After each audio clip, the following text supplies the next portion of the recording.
Masih bersama saya Ulfa Aulia, pemirsa, kembali kami sampaikan 3 berita utama Kaltim hari ini.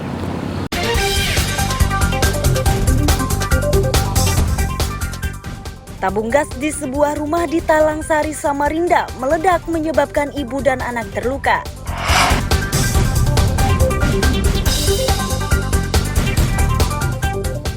Harga daging sapi lokal di Kabupaten Berau lebih tinggi dibanding daging impor.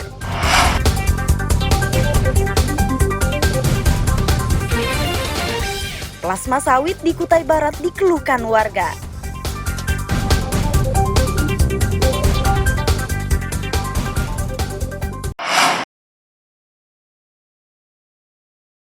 Hamparan kebun sawit ini berada di Kutai Barat. Untuk bisa mengembangkan bisnis ini, pelaku usaha harus membangun kemitraan melalui kebun plasma sebesar 20% dari luas areal yang dikelola. Aturan inilah yang menyebabkan warga mulai bersuara. Mereka mengadu ke berbagai lembaga agar hak-haknya diberikan. Salah satu pihak yang menanggapi aduan tersebut adalah anggota DPRD Kutai Barat. Dalam sebuah pertemuan, anggota DPRD kecewa setelah mengetahui perusahaan sawit itu melaporkan warganya ke polisi dengan tuduhan perusakan dan pencurian. Anggota DPRD kecewa karena warga itu tidak menyadari jika aktivitasnya tergolong perusakan dan pencurian. Tadi sempat bertanya kepada manajemen, apakah pernah pihak manajemen membuat himbauan atau surat larangan bahwa jangan masyarakat anggota koperasi plasma ini panen di tempat ini, plasma sudah kami bangun, ini petanya, ini titik koordinatnya, ini batas, ini antara inti dengan bilang pihak manajemen belum ada, belum ada ini. Jadi masyarakat menganggap bahwa itu adalah plasma.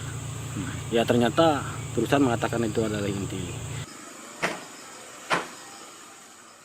Salah satu warga di Jepang menyatakan perusahaan belum terbuka soal plasma, sementara mereka belum banyak memahami aturannya.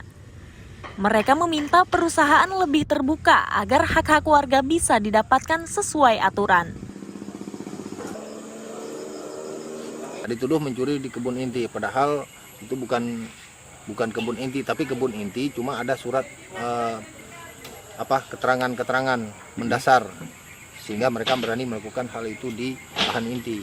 Oke, alasan yang paling mendasar apa Pak? Alasan yang mendasar itu karena perjanjian awal sampai mereka terjadi penangkapan itu belum jelas. Letak lokasi plasmanya di mana. Pihak perusahaan menyatakan program plasma sawit sudah disusun oleh perusahaan. Beberapa dari lahan tersebut sudah dipanen dan sebagian lainnya tidak bisa dipanen karena diklaim oleh warga.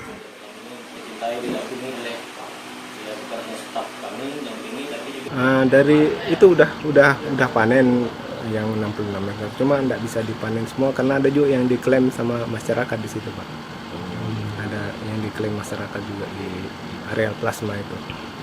Kalau total 20% kan harusnya 140 ya? Ya. Ada progres pembangunan lagi ke depan? Ya, ada Pak, karena itu kan udah kewajiban perusahaan gitu, 20%. Ada ke depannya itu. Karena pengetahuan saya Pak ya. Warga meminta perusahaan lebih terbuka soal plasma ini agar hak warga menjadi lebih jelas dan warga sekitar bisa menikmati hasilnya. Amir Hamzah dan Danis melaporkan dari Kutai Barat.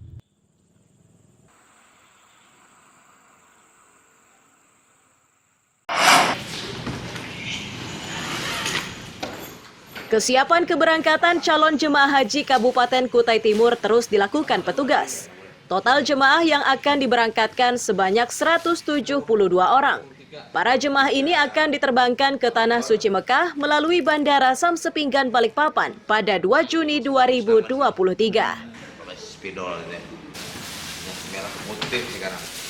Kepala Kantor Kementerian Agama Kutai Timur Mulyadi Mugeni menyatakan terdapat 2 lansia dan 5 orang yang menggunakan kursi roda.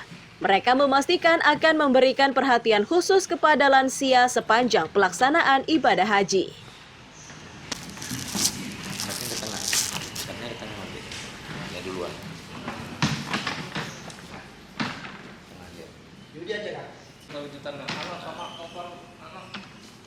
Jemaah Haji Kutai Timur terinformasi dari tenaga kesehatan Haji Indonesia sehat, cuma ada 2 orang lansia yang bersama kita dan ada 5 orang yang menggunakan kursi roda. Prioritas lansia kita utamakan dan akan kita selalu kawal, akan kita selalu awasi dan kita pantau perkembangan prioritas ini. Istilahnya prioritas ya, lansia itu prioritas. Insya Allah dari tim kesehatan, kemudian pembimbing ibadah juga, dan kita ada membentuk ketua rombongan dan ketua regu. Jadi nanti akan bersinergi bersama. Satu di antara seratusan jemaah calon haji menyatakan persiapannya sudah 100%. Mereka pun sudah mendapat bimbingan manasik haji dan menjalani pemeriksaan kesehatan.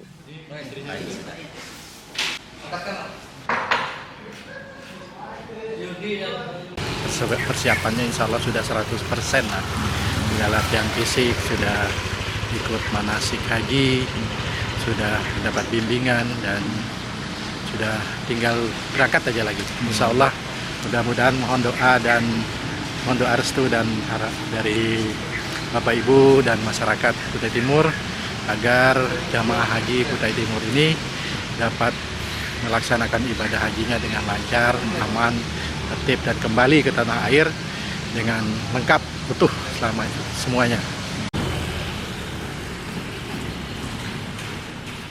Jemaah haji Kutai Timur ini akan bergabung dengan jemaah asal Kutai Kartanegara dan Samarinda. Keseluruhan jemaah yang masuk ke kloter 7 ini 300 orang, termasuk 6 petugas haji.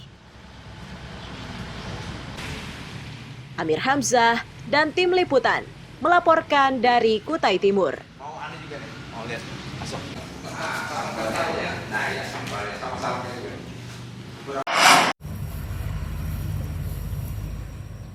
Satu demi satu sapi kurban yang didatangkan dari Sulawesi ini diperiksa kesehatannya oleh petugas karantina Tarakan bersama Dinas Pertanian dan Peternakan Kabupaten Berau. Ini dilakukan untuk memastikan bahwa sapi kurban tersebut tidak mengidap penyakit berbahaya sehingga aman dikonsumsi.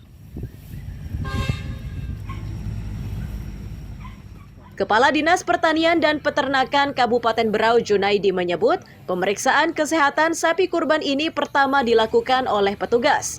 Pemeriksaan seperti ini akan terus dilakukan sesuai jumlah sapi yang didatangkan oleh pedagang sapi musiman tersebut.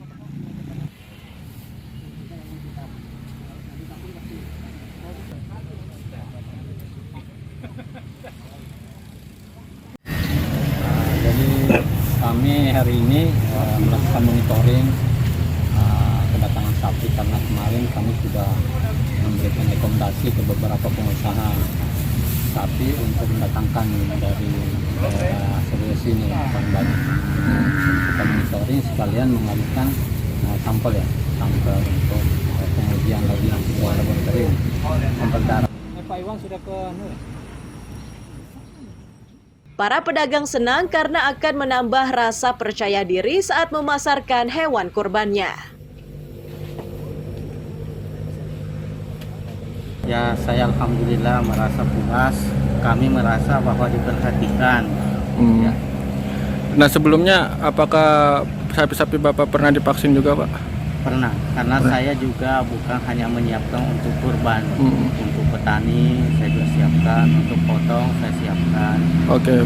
Ya kan apa, bagus saja kan, namanya orang mau manukan nanunya itu kan, apa kesehatannya kan, itu lebih bagus. Tiap tahun pasti gitu harus dia tugas manu kan mereka itu yang bagus. Kalau nggak diperiksa ya kan nggak ada penyakit apa kita nggak tahu ya kan. Meski rasa percaya dirinya bertambah, namun pedagang sapi kurban masih harus bersabar karena hasil pemeriksaan kesehatan sapi kurbannya baru diketahui setelah melalui uji laboratorium kesehatan hewan di Jakarta. Amir Hamzah dan Miko Gusti melaporkan dari Kabupaten Berau.